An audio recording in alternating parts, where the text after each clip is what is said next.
August issue of Boxing Monthly is out in stores now, so check it out. And just ignore this cover. Just ignore this. This cover doesn't exist, okay? Actually, this month there's a couple of interesting pieces that I really liked. Manny Pacquiao, this is a piece by Ron Borges, just talking about how the time has passed, the journey, 17-year career.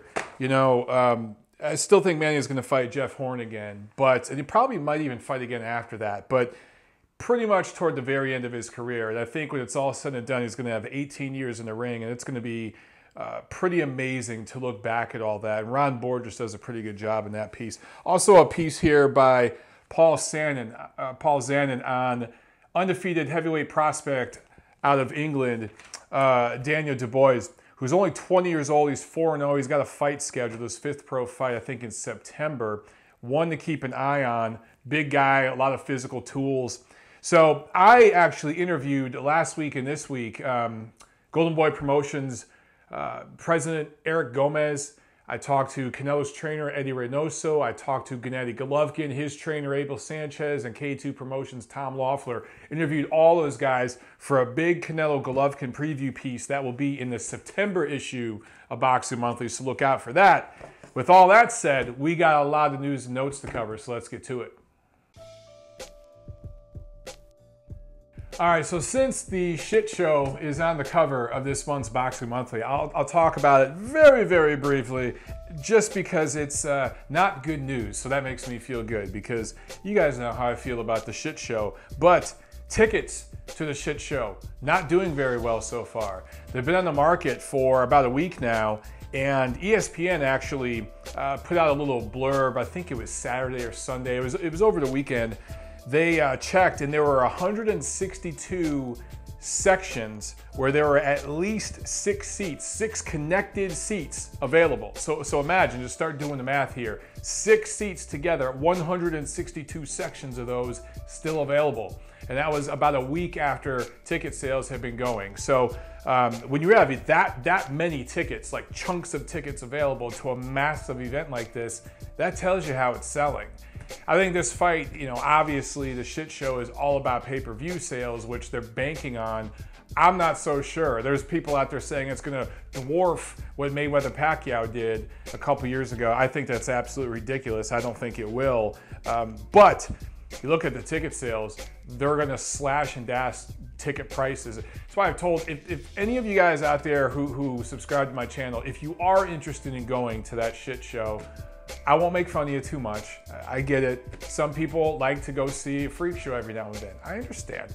If you do plan on going, let me know, private message me, whatever, direct message me on Twitter, because I can get you in touch with a broker. Do not buy tickets yet. Do not do anything yet related to this fight unless you want to gamble. If you have a lot of money to put on Floyd Mayweather right now, that's stealing money from MMA fans. If you got the money to put up a bet on Floyd, go ahead and do it. That's all I'm going to say about the shit show in this episode. I'm sure we'll have to talk about it again. So a lot of retirements last week. Timothy Bradley officially announces his retirement. This is a guy who retired 32, 2-1, only 13 knockouts. Was never a very hard hitter, but won titles at 140, 147. I felt that he cleared everything out at 140 before going to 147. I think that Bradley took on some of the toughest fighters, you know, in the sport in 2 different weight classes. He wasn't a guy, you know, I did a video last week, a rant video about guys jumping weight classes. Bradley wasn't a guy that went back and forth between 40 and 47 to avoid challenges and win vacant titles and stuff, which I see too much of. He cleared out 140, moved to 47, stayed there for a while. And yes, he didn't win any of those 3 fights against Pacquiao, but he was competitive, I thought, with him in the first fight, at least somewhat. But he fought him 3 times. He fought Manny Pacquiao at his best, really.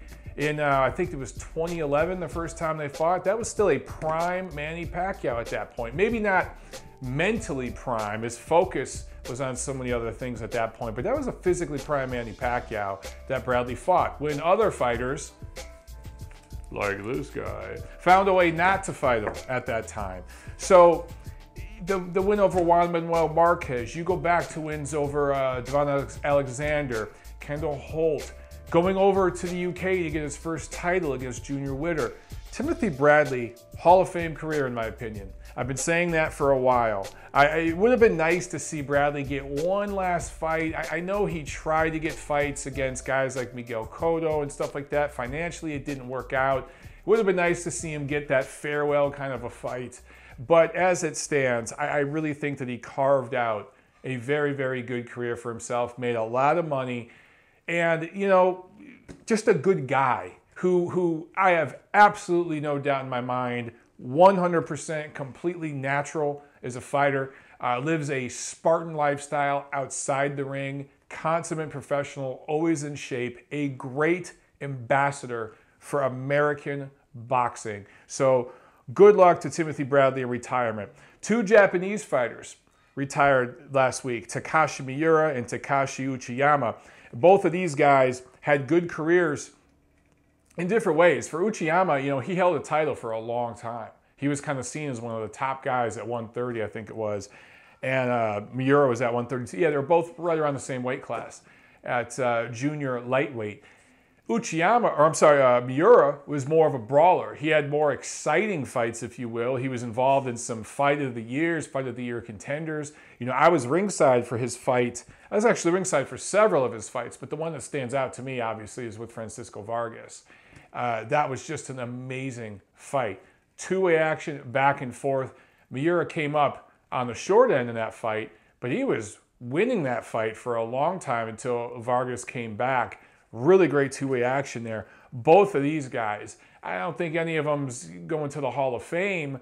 Japanese Boxing Hall of Fame, no doubt. But they were 2 of the trendsetters for Japanese boxing, which is really, really starting to come into its own now.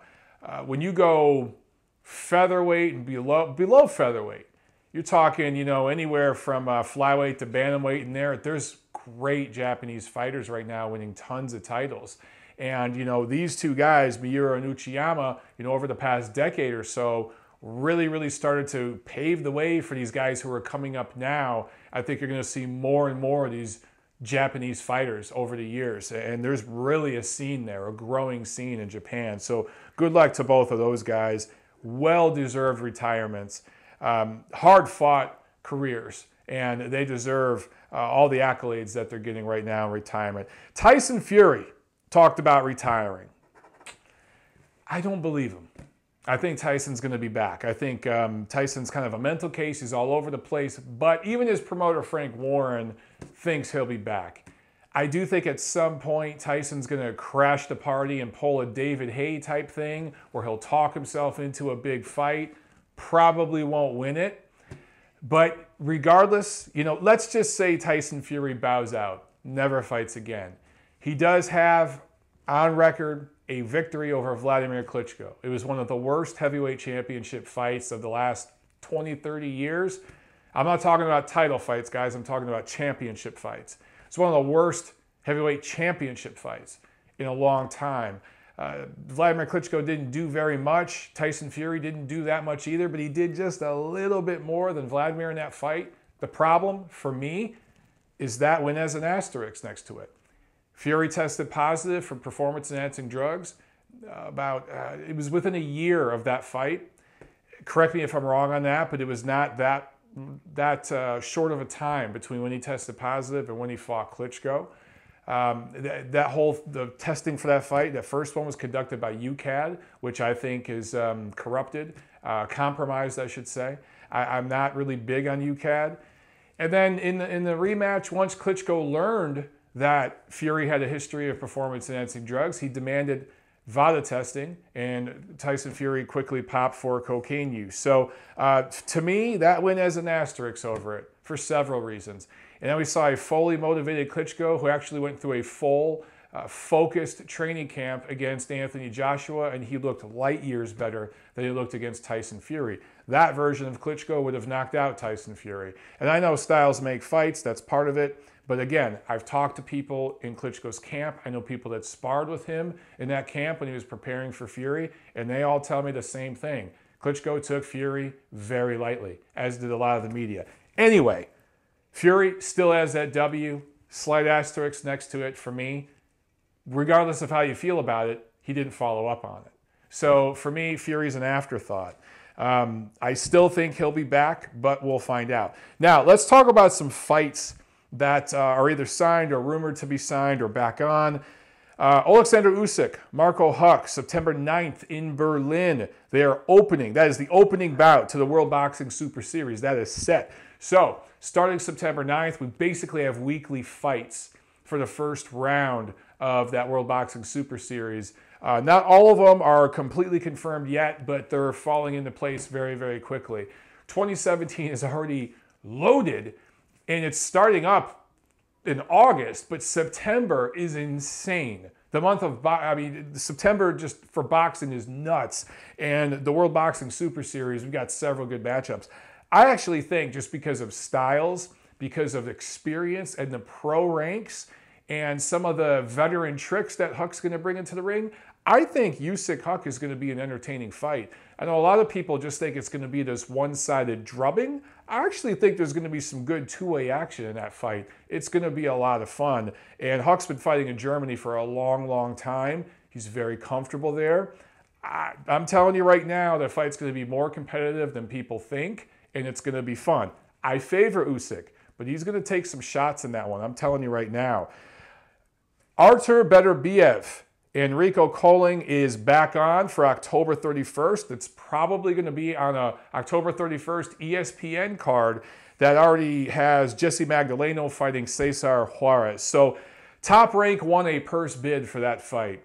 And I don't know if they're fully into the Artur Beterbiev business right now, but because they won that purse bid and they have options something, I don't know all the details, forgive me. At this point, I need to look more into it, but that fight's back on. And Beterbiev's fighting. So I still think Yvonne Mitchell is fighting for options, or there's still things going on. It's not 100% ironed out, but that fight is back on October 31st, ESPN.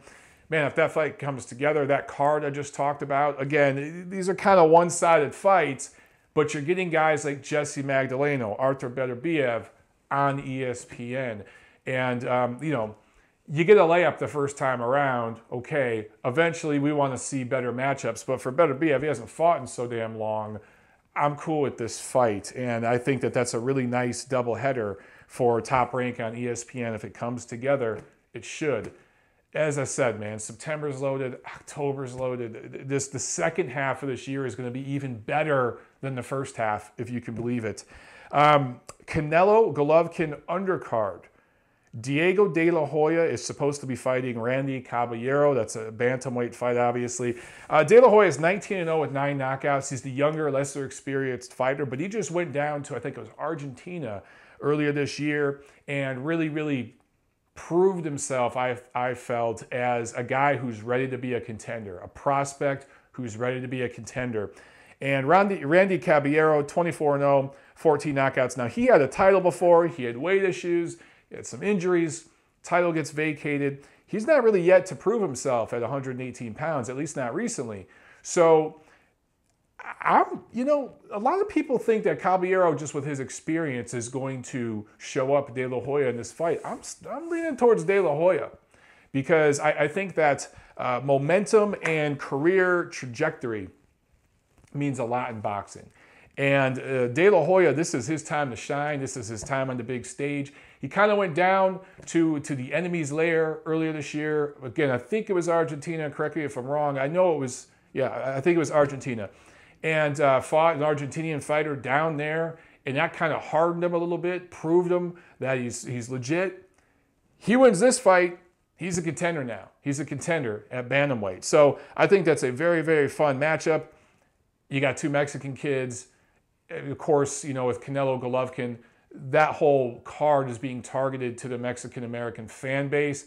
That's around Mexican Independence Day. I just talked to Eric Gomez at Golden Boy, as I mentioned last week, and he was talking about that.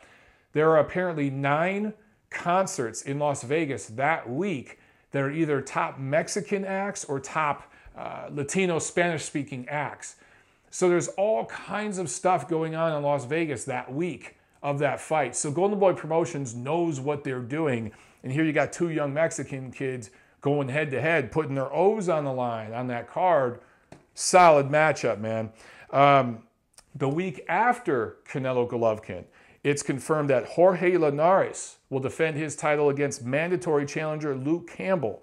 So, of course, that's September 23rd. That's going to be on regular HBO here in Los Angeles at the Forum. That's going to be part of the Canelo Golovkin replay. You know, for this pay-per-view, September 16th, the replay will be on the 23rd. And we're going to see Linares fighting Luke Campbell. For Linares, it's his first time in America, fighting in America since 2014. So a lot of SoCal boxing fans are going to be excited to go see that one. And I know they haven't announced the co-feature yet, but I'm expecting a strong co-feature that night. And I think HBO might kind of do a triple header where you've got the double header here live from Los Angeles, and then you got the Canelo Triple G replay. A lot of people think that Linares is just going to walk right through Campbell. I think Campbell's going to give him some problems, man. Campbell is taller, longer, younger.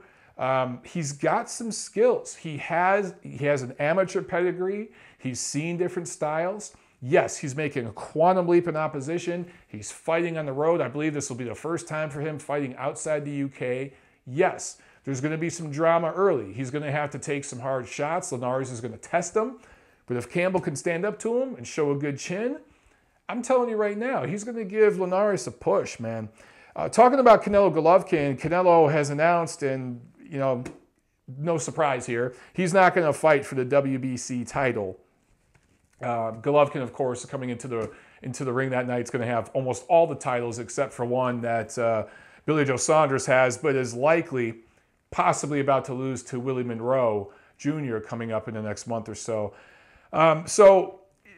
Canelo just doesn't like the WBC. Going back to the situation with Miguel Cotto, where Canelo beat Cotto back in November of 2015 to take that WBC title. If you guys remember, Cotto didn't want to pay the sanction fees, so the title wasn't even on the line for him. It just was for Canelo. Looking back, Eric Gomez admitted to me when I talked to him last week, because I asked him about that situation. He admitted to me that they could have handled it better. They could have handled that whole situation better. I couldn't get him to admit to me that they just shouldn't have fought for the BC title. He didn't go that far, but he said they could have handled it, should have handled it better. I think Canelo just should have said, screw the title, and just fought Cotto for the scalp. But he fought for the title, and Mauricio Sulaiman, the WBC, mandated he's got to fight Gennady Golovkin, and you guys know the history there. Canelo ends up vacating the title. He feels that the WBC rushed him to fight Golovkin. I think that's some diva bullshit. I think Canelo was expecting preferential treatment from the WBC because they're a Mexican organization. He's a Mexican fighter. And when you didn't get the preferential treatment, and for once the BC actually stick to their rules, I think they stuck to the rules because Tom Loeffler knows law and he had them by the balls and they didn't want to get sued. That's why. But Canelo blames it on the BC and Sulaiman, and he's basically told the WBC to go fuck themselves ever since that point. So, honestly, who gives a shit? The only reason why I mention all this with the WBC title and Canelo is because Jermall Charlo, who I'll talk about later in this episode, he won a mandatory fight last weekend. I don't see how the hell it should have been for a mandatory position because his opponent was shit. But he is the WBC mandatory now. If Golovkin beats Canelo, there's going to be a rematch next May. And you guys know that that's pretty much my prediction early on. If Canelo beats Golovkin, however, that WBC title becomes vacant. And Jermall Charlo's next fight will be for that vacant title. So that could shake things up in the middleweight division. Canelo beating Golovkin would shake things up regardless. But if Canelo beats Golovkin and then Charlo grabs a vacant title, that further shakes things up. So it could get interesting if that takes place. But that's way in the future. Jermall Charlo fights for the PBC, which means he's not going to fight again until next spring. So we'll see what happens there. One last news and notes thing. Carl Frampton, as you guys know, obviously, if you've been on Twitter, his fight last week with Andres Gutierrez was canceled. Apparently, Gutierrez slipped and fell in the shower and smashed his teeth, and he had a huge gash in his chin. They sent photos of it on Twitter. Looks pretty real. Freak accident. These things happen. But it is kind of coincidental that right around the same time, apparently, Carl Frampton broke off his working relationship with Cyclone Promotions, with Barry McGuinn, and it's rumored that he's about to sign with Eddie Hearn and Matchroom Sports. So all this kind of stuff happening around each other just looks kind of silly, or, you know, just suspicious. That's the word, not silly, suspicious. So I don't know, but that's what happened. We all know Frampton was going to win that fight anyway, so it is what it is. That's it for news and notes, guys. Let's get into the review of what happened last week. So Friday in Shanghai, China, Zou Shiming loses upset special to Sho Kimura, Japanese fighter, really a Japanese journeyman, who came into the ring with a decent looking record of 14-1-2. He's now 15-1-2 with 8 knockouts. But he lost his pro debut and just was not seen as any sort of challenge for Zou Shiming. And Shiming started the fight very well, was ahead, leading on the cards, busting up Kimura, but let's give the Japanese fighter credit. He hung tough, he kept going, and he ends up dropping and stopping Shiming in the 11th round to take his WBO flyweight title. So now, 3 of the 4 titles at flyweight, 3 of the 4 titles at 112 pounds are held by Japanese fighters. Wouldn't it be nice if we saw some unification in that division? But let's talk about Shiming here. He recently severed ties with Top Rank, severed ties with Freddie Roach, wanted to train back in China, train himself, promote himself, manage himself, etc., etc. This was the first event that he put on himself, and you see what happened here. Apparently, sources close to him saying he didn't have the best camp, he didn't take this opponent seriously, he wasn't focused.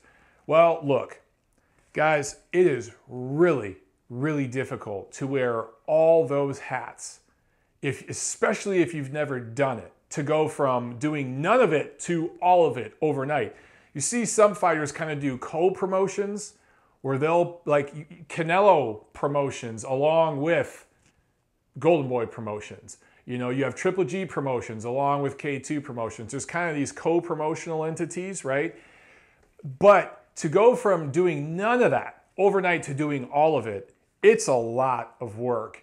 And even against a journeyman, and look, Zou Shiming was never a very good fighter, but he should have beat this guy. Even Zou Shiming should have beat this guy. But down the stretch, he didn't have the juice. He wasn't there. And this guy just simultaneously beat him down. And I know my boy Nate follows me on Twitter, and he was saying, stop talking about Zou Shiming. I can hear you yelling right now through your computer screen, man. Look, let's give Zou Shiming this much. His legacy is he wasn't a very good fighter at the professional ranks, but went to a couple Olympics, won some medals. Actually, was it 3 Olympics? Correct me if I'm wrong. It might have been 3 Olympics. Won medals. Regardless of how you feel about him, he wasn't anywhere near a world-class level fighter, obviously. But he brought attention to the sport of boxing in China. An economic superpower, a country with over 1 billion people, a country that takes a lot of pride in their sports accomplishments. So I'm not saying that China's going to overnight become a hotbed of boxing. But if there's a generation of young kids who go into boxing now over in China because of what they saw from this guy, win, lose, or draw, whatever his career, and look, I think his career is absolutely over. I don't see where he can go from here. If he tries to crawl back to Top Rank, they're going to tell him to go fuck himself. Same thing with Freddie Roach. They don't want him around. So his career is done.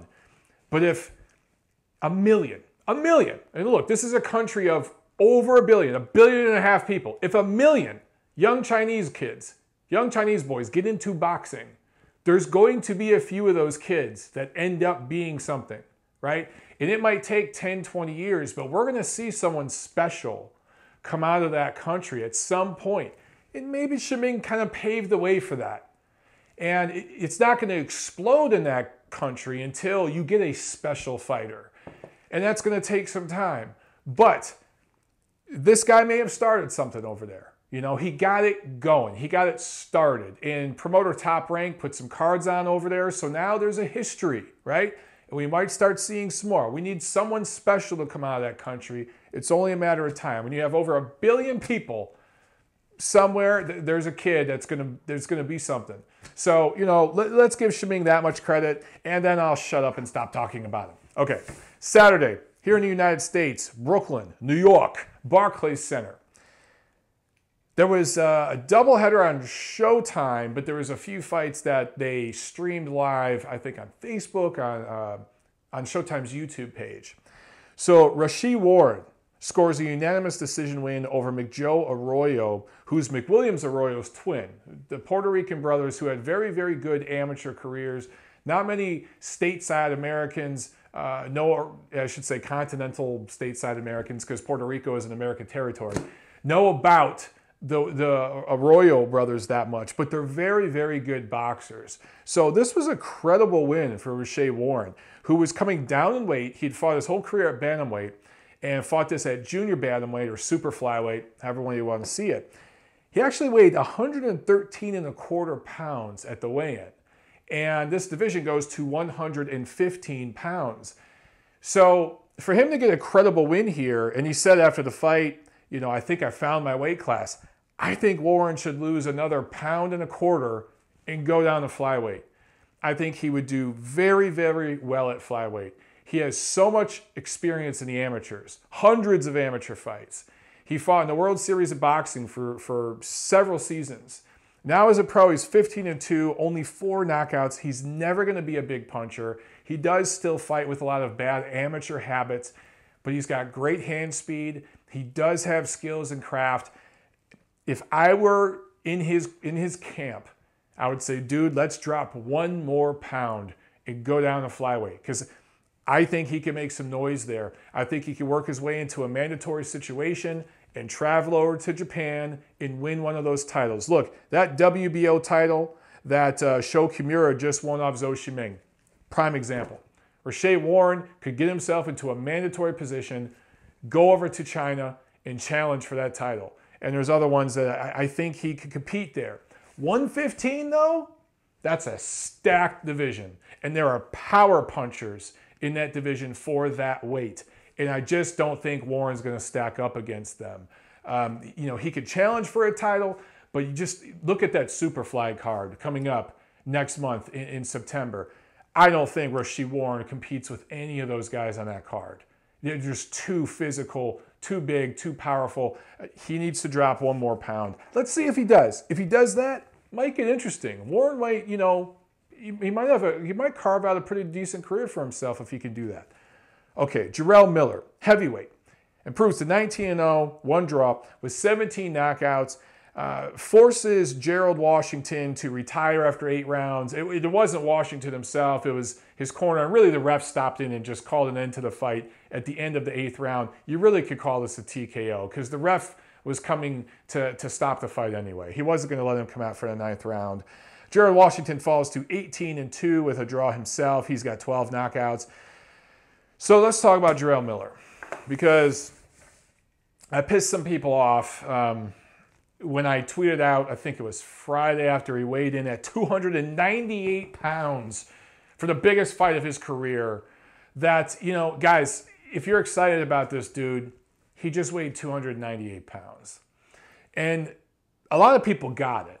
A lot of people got what I was saying, but a few of you didn't, and you were bitching at me and said, oh, he wears it well, and he bounces around on his feet. And yeah, he does. Honestly, Jarrell Miller is built like an NFL lineman, like either an offensive or defensive lineman. That's who he's built like. If he played American, when all these guys say that all the best American heavyweights are in the NFL, they're talking about Jarrell Miller. He's built just like an NFL offensive lineman or defensive lineman. Look up guys like Ndamukong Suh and guys like that, right? He looks just like him. But That sport, American football, is played 8 seconds at a time. And you have a second string, a third string, you have timeouts, you have halftime, right? You have TV timeouts. In boxing, that doesn't exist. It is a freaking marathon. And at some point, Jarrell Miller, who does a lot of things well, he's going to step up in class to where he can't bully his opponent. And that weight is going to be an issue. So let's talk about what Miller does well, because you guys know I'm big on heavyweights. I like the heavyweights. I get excited for them. Miller is a good pressure fighter for a heavyweight. And because of his weight, it's hard to push him off of you. Gerald Washington tried using a jab early on, but he was too pawing with it. And he just didn't have the skill set to snap that jab and snap Miller's head back and then spin off. He just wasn't able to keep Miller off of him. So Miller, because of that heavy weight, that mass he has, he can bowl forward. But at some point, if he fights a guy like Deontay Wilder even, look at the way Deontay Wilder fought Bermane Stiverne. That's exactly how he'd fight Big Baby Miller. And Big Baby Miller is probably better than Bermane Stiverne. He's definitely more skilled, more athletic. But we don't know if he takes a shot like Stiverne does. But kind of built the same way. Not exactly, but kind of built the same way. Remember, Stiverne was a former football player. So Wilder throws a hard jab, unlike Gerald Washington. And he does have the angles and the quickness to land that jab and spin off. Even if he can't physically spin his opponent, he can land that jab and spin himself. He can pivot. He can get out of the way. I think Deontay Wilder would jab the shit out of Jarrell Miller and maybe even knock him out late with a big right hand. I think Vladimir Klitschko, who sparred with Miller for years, and Miller even admits he put some ass whoopings on him, even this faded version of Vladimir Klitschko decapitates Jarrell Miller. I think Anthony Joshua beats Jarrell Miller. I think Luis Ortiz would fuck him up. I mean, you've got to be able to do more than just bowl in on a guy and throw combinations that don't have much on them. So Miller moves well. He's nimble. I do like that he can get kind of cute on the inside. He fights very well on the inside for a heavyweight, but he smothers his work. He gets too close. He doesn't have length on that right hand. He doesn't turn his shoulders and line it up, right? He's squared up a lot. And he gets all these combinations off and everything. All this stuff is good, but he landed everything but the kitchen sink on Gerald Washington, and Washington was never hurt in this fight. I mean, he got his bell rung a few times, but he was never badly hurt. He had to hold on and clinch a couple times. But remember, guys, Deontay Wilder knocked Gerald Washington out, knocked him down, and he was done with one right hand. One. Barely landed any damn punches in that fight up to that point. Jarrell Miller softened this guy up, tuned him up from the opening bell of the first round through the 8th round, and never even dropped him. Never badly even hurt the guy. And Gerald Washington doesn't have a lot of head movement, gets hit a lot. You can hit him with punches. That tells you Jarrell Miller, for all that weight he has, he pushes his punches.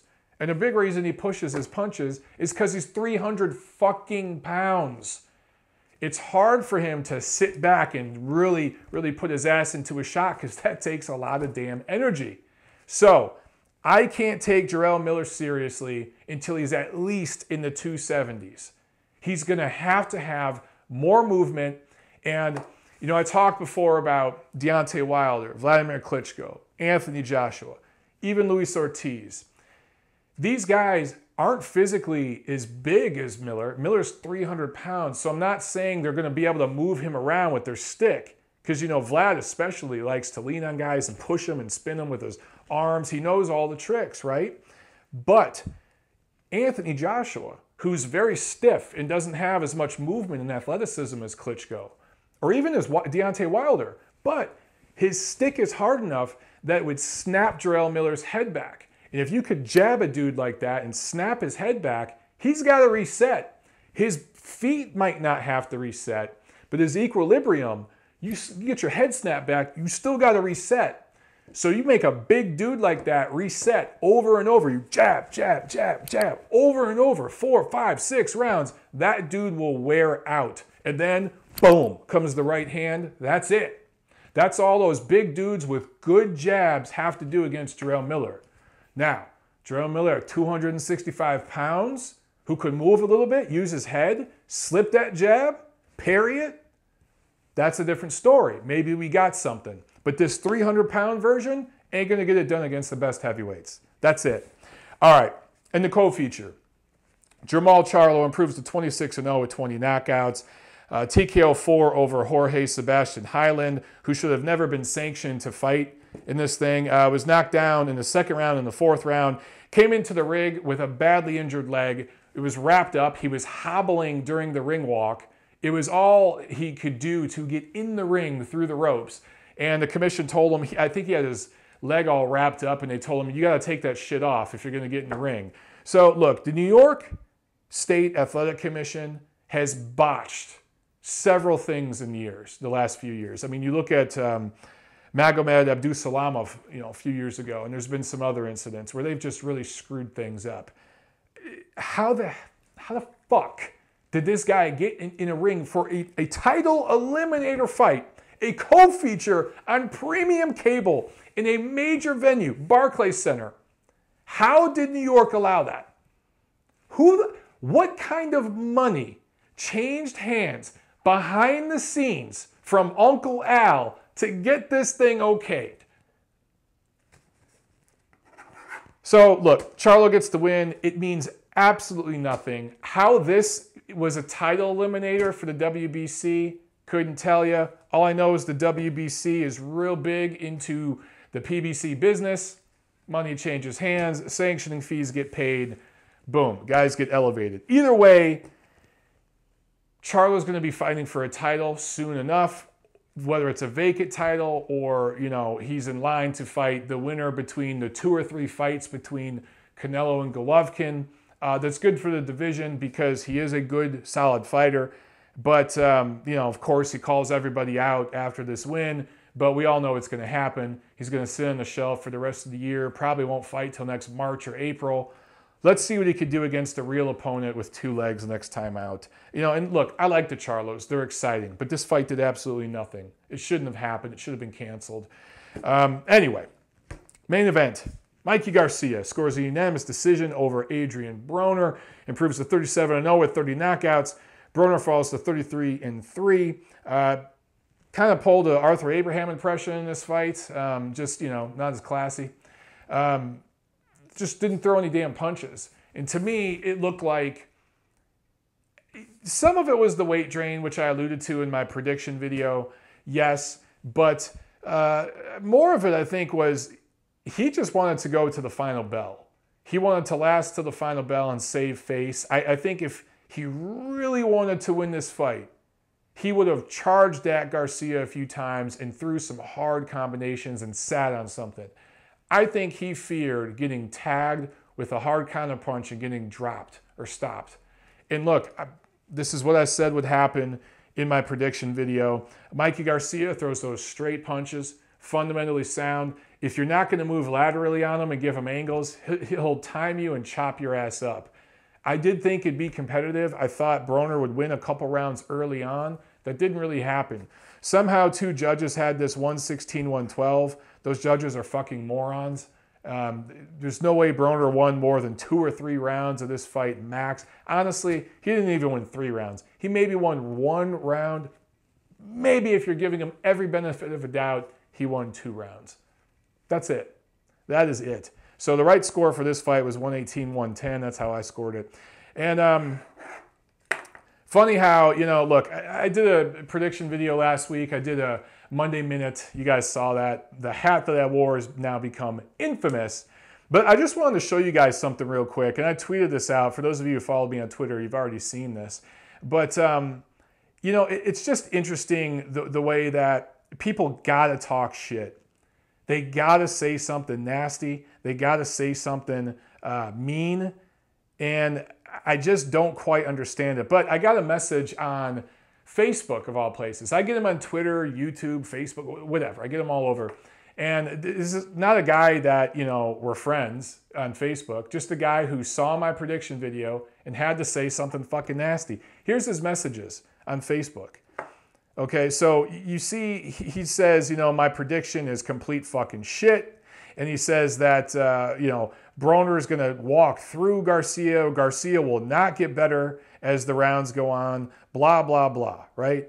And bullshit prediction over and over. Let's remember your bullshit prediction as the fight approaches. So it's actually 3 messages here over some time.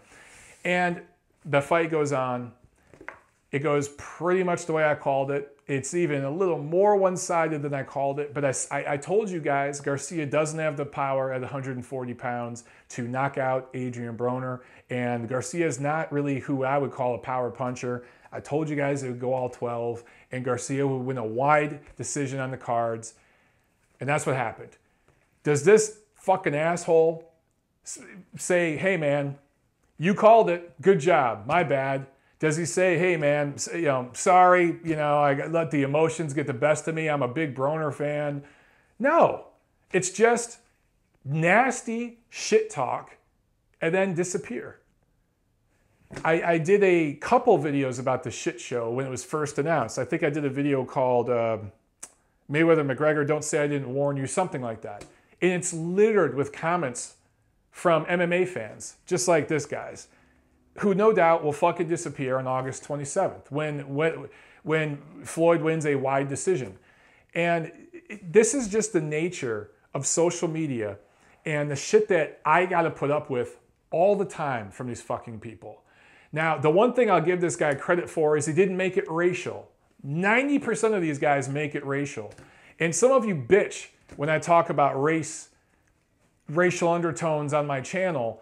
You don't understand that I'm dealing with it on a daily fucking basis. And some of you, you know, get pissed when I talk about haters like this guy or whatever. And you deal with it on a constant basis. Sometimes you have to talk about it. You have to address it. This guy is just one example of dozens in the last couple of weeks I could show you. Anytime I do a prediction video. And let's be clear about this. If Broner pulled the upset and he did beat Garcia, this fucking guy and a slew of other fucking guys would be hammering me right now. And I get predictions wrong all the time, you know, and not just about how a fight's going to go, but if a fight will get signed, or sometimes I'll mix up a name on a tweet, and I got fucking former reporters blasting me because I mixed up 2 names of 2 guys who work at the same company. There's always people watching you. There's always people waiting for that one fuck up that they can cling to. They'll ignore 95% of the shit you got right. And then there's just assholes like this who just want to be a negative fucking prick. And then when they are proved wrong, they disappear.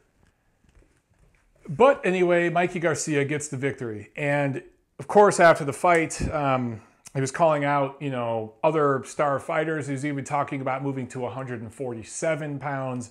Remember, this was at 140 where Garcia had never fought before. He's only had 1 fight at 135. So, and then there's people on Twitter and there's some of the talking heads, the YouTuber guys saying, oh, I want to see him against, you know, Keith Thurman or against Terrence Crawford or against Errol Spence and all this stuff. Pump the brakes on that shit. I did a video last week about guys jumping all over in different weight classes. And Mikey Garcia, and by the way, I'm consistent here. I'm saying the same thing about guys like Vasyl Lomachenko, who's talking about bouncing all around the weight. These guys, it's one thing if you're being avoided and you're being ducked. Sometimes you got to move around in weight if you're being ducked. I understand that. For Garcia, there's fights he could have. And I would like to see him go back down to 135 and clean up things there. I think the 140-pound division is kind of weak right now. I think a lot of the... Look, Crawford is probably going to take care of business against Julius Ndongo, and then he's going to move up to 147. That's why I say it's weak right now. How would Garcia do against a guy like Victor Postol, Julius Ndongo? I don't know. But there's fights to be made at 135, man. You know, I just talked about Jorge Linares. He's got a fight coming up. Should he beat Campbell? I think he should. I still think a Garcia-Linares fight in Los Angeles is a big event. The fans in Southern California and the LA area would eat that up. Now, I know politically, That's not the easiest fight to make, but if the fans demand it, I think it could happen. Plus, both guys would stand to make some serious money. So, I mean, there's options for the guy at 135. Let's see him clean things up at 135. If he decides to stay at 140, okay, cool. Stay at 140. Fight a few of the top guys at 140. Win some titles there. Let's not talk about fighting guys at 147 pounds. You know, to be honest, I would favor Terence Crawford big over Mikey Garcia. Mikey Garcia has looked very, very good against guys who are right in front of him to be hit. A switch hitter like Crawford, who fights with angles and could slip a lot of the shots Garcia's throwing at him, I favor him big in that fight. Guys like Spence and even Thurman, they're just too big and physical for Garcia, who's a natural lightweight. So let's pump the brakes on that stuff, all right? But just as far as being a technician, fundamentally sound technician, Garcia is one of the best in the sport already. Is he a pound-for-pound-less guy right now? I don't know. I don't know about that. You can make an argument that Errol Spence deserves to be on the pound-for-pound list more than Mikey Garcia at this point.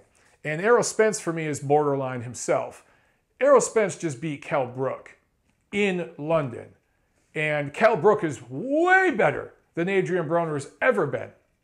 Even Kell Brook coming off the loss to Gennady Golovkin is better than this Adrien Broner. So what Errol Spence did this year, to me, rates more pound for pound than what Mikey Garcia did. So both of those guys are kind of on the borderline right now. Maybe Errol Spence is in at number 10. I don't know if I'd put Garcia pound for pound quite yet. Adrien Broner. He gets to go around and call himself a 4-time champion in 4 different weight classes, which is absolute bullshit. He's never been a champion. He's won titles in 4 different divisions. He's won a series of vacant titles and titles against guys who are not very good, who grabbed him because of political situations or what have you. He's also been very, very lucky to walk away with some decisions. I was ringside for his fight with Daniel Ponce de Leon a few years back in LA. I thought that Broner lost that fight. A lot of people feel that he lost this fight against Paulie Malignaggi. The best fighters he's fought, he either narrowly escaped with a controversial decision or he was soundly defeated. He's not a 4-division titleist, and I don't think he's a future Hall of Famer. There are people out there making that argument. I saw some articles and blogs posted over the weekend. Rubbish. Absolute rubbish. He's not a Hall of Famer. Now, some of the guys I talked about earlier, like Timothy Bradley, who only won titles, oh my God, imagine this. Timothy Bradley only won titles in 2 divisions. Holy shit, what a chump, right? Only won titles in 2 divisions. Timothy Bradley's career shits all over Adrien Broner's career. Not even close. Not even close. So you don't have to jump around and win titles. You guys got to remember, man, these titles, some of them, look, some of them are paper thin. Some of them are a little thicker. You got to do the research. You got to listen to guys like me and other guys out there. I'm just one of several that tell the truth about this shit. The titles that Adrien Broner won are bullshit. You can make an argument that 1 or 2 of them were legit world titles. Cool. Okay. 4-time champion, kiss my ass. And you guys remember I said the same thing about Robert Guerrero recently, who, good guy, carved out a good career for himself, but he calls himself a 4-division champion. Absolute bullshit. Adrien Broner has more claim to being a 4-division champion. Ricky Burns is either a 3 or 4 division champion. Absolute bullshit. Absolute bullshit. He got a gift against Ray Beltran, who I'll talk about in a few. But you have to look at who the fighter beat to get the title and who were the other titleists in the division at the time. Does anyone in their right mind believe Adrien Broner was the best fighter at any weight class he fought in while he was fighting in that weight class? No. So that's Adrien Broner, all right? He's another guy. He's right up there with Andre Berto, Robert Guerrero, guys who really benefited from signing with Al Haymon because of the Al Haymon system and how that works. In that world, those guys benefited. Their career is mostly smoke and mirrors, but they made some money. They benefited. Had Adrien Broner signed with a top rank, with a golden boy, wouldn't have won as many titles because he would have been match tougher and he would have lost. Arguably, they would have made more money because they would have fight more often and they would have been built up. They'd be more known, more popular, would have fought in higher profile fights more often, but they would have lost fights as well. They would have lost more fights. And so it's just different promoters have different styles. And it depends what your goals are, what you want to do in this sport. For Broner, the Heyman thing has worked. And from here on out, he's going to be a gatekeeper. That's basically what he's going to be. So good for him. You know, he's got about 8,000 kids. He's going to need the money, and he'll still get paid good six-figure paydays from here on out. But he's one of those guys that is just overrated. He's just overrated. He, quote-unquote, looks the part, which take from that what you will. I think when certain people in the media say that, they're fucking biased, if not outright racist. And they're saying that because they have racial biases and preferences. And, you know, we have too much of that in this fucking business. Anyway, on Sunday, another PBC card up in Bakersfield. Victor Ortiz scores a fourth-round knockout over Saul Corral. And Justin DeLoach gets upset. This was a prospect some people were interested in. He is done after 5 rounds. Jamaican Nathaniel Gallimore stops him. So, yeah, those fights really didn't mean that much, but, you know, some boxing on Sunday. So that's it with what happened last week. Let's get into the preview of what's coming up this week. This Friday, August 4th, Fantasy Springs Casino in Indio, California. A couple hours, about an hour or so outside of Los Angeles. It's another Golden Boy on ESPN card. Mauricio Herrera going up against Jesus Soto Karass. This will be a welterweight fight. Soto Karass has spent much of his career in recent years at junior middleweight, but this will be at welterweight. For Herrera, he's coming off a win in March, and for Soto Karass, he hasn't fought since his loss back last September against Yoshihiro Kamagai. He has not fought at welterweight since 2013. So it'll be interesting to see here how Soto Karass looks. You have to favor Herrera. Soto Karass is the bigger, stronger, more physical guy, but that weight cut might hurt him. I don't know. Either way, I think these two are going to make for a pretty entertaining fight. This fight doesn't really mean a lot. There's not anything to really build off of here, but it should be an entertaining fight just because of the style matchup. For the co-feature, Vasyl Lomachenko in his second fight back since that bad loss he took to Sullivan Barrera last December. This is his second fight of the year, going up against an unbeaten Philadelphia fighter, Todd Unthink May, who's 10-0 at 4 knockouts, but has fought absolutely nobody. So this should be a win for Shabransky. Also that same night, from the MGM Grand in Detroit, they're feeding some German chick with a super middleweight title to Claressa Shields, so you know what that's all about. Saturday in Mumbai, undefeated Indian prospect, Vijender Singh, 8-0, 7 knockouts, super middleweight fighting in a 12-rounder. This is a guy who fought in 3 Olympics. He got 1 bronze medal, I believe. Only medaled in 1 of the Olympics, and it might have been his first.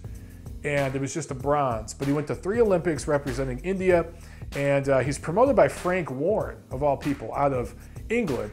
So, so far what I've seen from this guy, probably going to kind of be the Indian Zou Shiming. Don't kill me, Indian fight fans. I haven't seen enough from him. The difference between him and Shiming is he's got power. He actually has some legitimate power. He can sit down on his punches and hurt guys, at least thus far. We got to see how he looks, though, against, you know, a better class of opponent. But you're talking India, you're talking a country of over 1 billion people. So if this guy can start to get boxing going in India and inspire young Indian kids to take up boxing, there's a lot of British Indians, right? Because the history between those two countries. So I understand the Frank Warren connection here. Smart business. Frank Warren has been at this for a long time. He knows what he's doing. So if you can get British Indian kids or kids from India fighting more, there's a lot of opportunities there. You know, this could lead to something. So let's see what happens. But He's fighting in Mumbai Saturday. But here in Los Angeles at the Microsoft Theater downtown at the LA Live Complex, fun area to go down there, get some food, watch a movie, get some drinks, and you can see a show down there. Staples Center is right there, so you can see a game. Good times. There's been a lot of fights in that complex over the years. This is Top Rank on ESPN card. And it's headlined with Vasyl Lomachenko going up against Miguel Marriaga. And then in the co-feature, Raimundo Beltran is fighting a Costa Rican fighter, Brian Vasquez. Let's start with this co-feature. So Ray Beltran is 33-7-1 with 21 knockouts. This Costa Rican fighter, Vasquez, is 35-2 with 19 knockouts. This is a lightweight fight scheduled for 10 rounds. And for Beltran, a hard Scrabble guy who's kind of carved his way up. Started as a sparring partner for Manny Pacquiao. That's how he's known to a lot of people. He's he does not have his green card, I believe, and he's kind of fighting for that. That's his dream, to be an American citizen, right? Born in Mexico, lives here now, but basically is on work visas. He's been so close to winning a title. I talked earlier about the Ricky Burns thing in 2013. That was for Ricky Burns' WBO lightweight title. And I think it ended up being like a split draw or something, the decision. And Beltran clearly beat Burns. It wasn't even close. It wasn't even very competitive. I want to say he broke Burns' jaw in that fight, if I remember correctly. And even the UK commentary live said that Beltran won the fight. So he got robbed there. He really got robbed. But he later fought Terence Crawford in 2014 for that same WBO lightweight title. It was dominated because it's Terence Crawford. That title became vacant, and he was going to fight for it again in 2015, but he got caught doping. So even though he eventually won that fight, I believe, he won a fight that would have been for the title, but he couldn't make weight anyway, so he lost title opportunity on the scales. Then he tested positive for performance-enhancing drugs, was suspended for the rest of 2015, comes back last year, scores some exciting knockouts. He's been on a winning streak. Let's see what he could do in this fight. He's got to be lined up for a lightweight title fight some point soon. I was talking about Mikey Garcia earlier. Wouldn't it be entertaining to watch Mikey Garcia, Ray Beltran at this point? I think it'd be an interesting fight and make a lot of sense here in Los Angeles. Anyway, I think Ray Beltran knocks out Vasquez. Main event, Lomachenko, who is now 8-1 as a pro with 6 knockouts. You guys know how I feel about that one loss. He wanted to avenge it. He wanted to avenge it on this fight. That's what Top Rank wanted, Bob Arum. Everybody wanted Orlando Salido. They offered him over $700,000. I believe it would have been a career-high payday for Salido. Salido turned it down. And he ended up possibly entertaining another fight with Gervonta Davis, turned that down. So I don't know what the hell Orlando Salido's doing. But Top Rank had a date with ESPN. They had a venue and a date. They had to get somebody in there for Lomachenko. It's Miguel Marriaga. Now, some of you are completely shitting on this fight. There's a lot of the PBC pom-pom waivers and race baiter fucktards out there saying that there's double standards and, how come we can criticize some of the PBC fighters for their opponents, but it's okay if Vasyl Lomachenko fights Miguel Marriaga, who's coming off a loss. Well, you can't compare apples to oranges, right? There's a reason why this fight was kind of put together like this. And when you put together a massive deal, if you're Top Rank, with ESPN, and you have a date, you got to fucking fill the date. And you got to fill it with a star. And they wanted Vasyl Lomachenko to fight then. Lomachenko, this is only his second fight of the year. He wants to be more active. So this is what you get. Now, yes, Marriaga lost in April to Oscar Valdez, but he was giving Valdez a push. And that fight was even late in the fight when Valdez dropped Marriaga and took it over in the championship rounds. But going into maybe the 10th round or so, that was an even fight. It really, really was. Marriaga is not trash. This Colombian is taller than Lomachenko. He's 2 inches taller, 2-inch reach advantage. He brings it. He punches with power. I think Lomachenko is going to respect him And he's going to have to mind his P's and Q's and not get caught with something big from this guy because he can punch. This is for the WBO 130-pound title. Obviously, I think Lomachenko wins a wide decision on the cards here and takes care of business. Possibly could set up a knockout. Marriaga has been down, but he's been down by much bigger, stronger, physically type fighters. I think I talked about Valdez dropping him, who's a young, strong guy, a natural 130-pounder, and he was dropped, I think, by Nicholas Walters. I think that was at 126, but Walters is was a big, strong featherweight. Lomachenko is really a blown-up featherweight. Oh, actually, you know what? I got to take that back. When he fought Valdez, that was at featherweight as well. So this is Marriaga's first fight at 130 pounds. Whew. Corrected myself there. You see, guys, when you do a show alone, it's really freaking tough. It's really freaking tough to remember minor details like that, man. You know, a lot of these boxing shows, it's two people going back and forth, so they got somebody to check them on their mistakes. I don't. So, yeah, I make mistakes. But, yeah, Marriaga's moving up to 130 for this fight. That was another criticism from a lot of people. He just lost his last fight, and that was at featherweight. But I was just going to say, Lomachenko is really a featherweight. The only reason he's fighting at 130 pounds right now is because the entire featherweight division is ducking him. So, look, all things being considered, style-wise, this will be a pretty entertaining fight. Now, for Lomachenko, if he's really special, he's got to do something special. This is his chance to be in front of millions of people. This fight will be on ESPN. Every bar in America, every sports bar, at least one TV will have this fight on.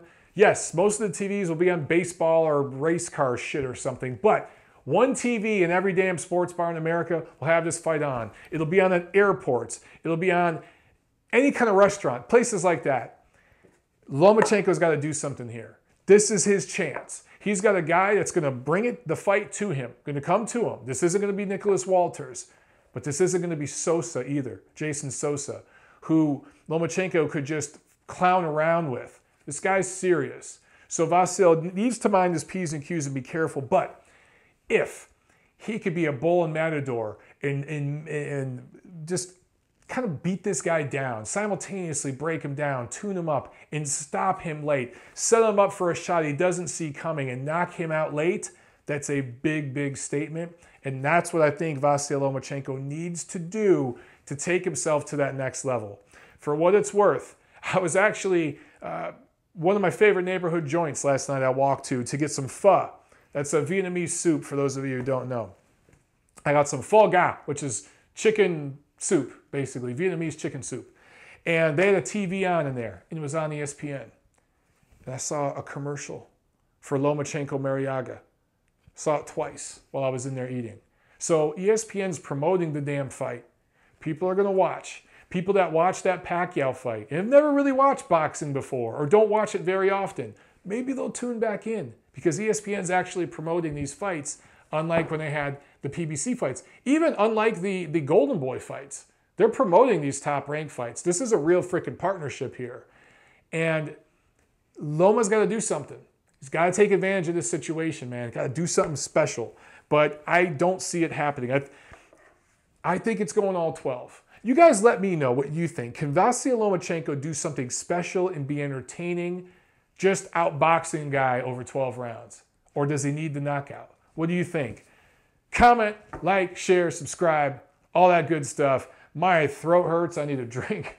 Yeah. So, look, I'll see you guys. If you're in Los Angeles, I'll see you downtown. If you're around LA Live, you want to pregame a little bit, you want to maybe grab some bite to eat or a drink or something, shoot the shit, talk some boxing, get at me. Comment below. I'll be down there, guys. I'll see you at the fights.